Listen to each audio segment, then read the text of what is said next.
సంవత్సరాల తరబడి ఎన్ని మందులు వాడినా మీ మోకాల నొప్పులు తగ్గట్లేదా? ప్రాణ పెయిన్ క్లినిక్ లో అత్యాధునిక చికిత్స. ఓ తండ్రి కూతురుకు సంబంధించిన వీడియోపై డార్క్ కామెడీ పేరుతో అసభ్య కామెంట్స్ చేయడంతో యూట్యూబర్ నటుడు ప్రణీత్ హనుమంతుపై సర్వత్రా ఆగ్రహం వ్యక్తమవుతోంది. ఏ విషయమై సినీ హీరోలు సాయిధరం తేజ్, మంచు మనోజ్లు సీఎం రేవంత్ రెడ్డి దృష్టికి తీసుకువెళ్లారు. స్పందించిన సీఎం నిందితులను విడిచిపెట్టేది లేదన్నారు. వివాదం పెద్దదవ్వడంతో తాను చేసిన కామెంట్స్ తప్పేనని, అందుకు తనను క్షమించాలంటూ ప్రణీత్ మొరపెట్టుకుంటున్నాడు.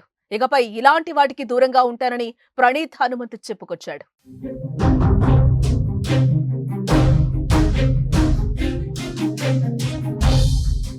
ఒక తండ్రి తన కూతురుతో సరదాగా చేసిన వీడియోపై ప్రణీత్ సహా కొందరు యూట్యూబర్లు డార్క్ కామెడీ పేరుతో విచ్చలవిడిగా అసభ్యకరంగా మాట్లాడారు. తండ్రి కూతుళ్ల బంధాన్ని వక్రకోణంలో చూపిస్తూ వారి గురించి అత్యంత హేయంగా మాట్లాడారు. ఇందుకు సంబంధించిన వీడియో వైరల్ కావడంతో సోషల్ మీడియాలో తీవ్రస్థాయిలో విమర్శలు వెల్లువెత్తుతున్నాయి. ఫోక్సో చట్టం కింద ప్రణీత్ ను అరెస్టు చేయాలంటూ పలువురు నెటిజన్లు సోషల్ మీడియా వేదికగా తెలంగాణ పోలీసులను ట్యాగ్ చేశారు.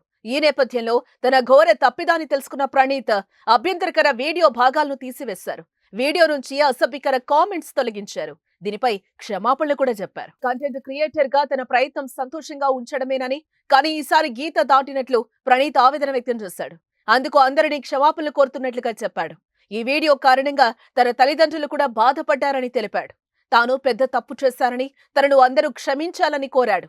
ఇలాంటి తప్పు మరోసారి జరగదని అన్నాడు. అయితే దీనిపై తెలంగాణ సీఎం, డిప్యూటీ సీఎంలు సీరియస్ గా రియాక్ట్ అయినట్లుగా తెలుస్తోంది. నిందితులపై ఫోక్సో చట్టం కింద కేసు నమోదుకు చర్యలు చేపడుతున్నట్లుగా సమాచారం.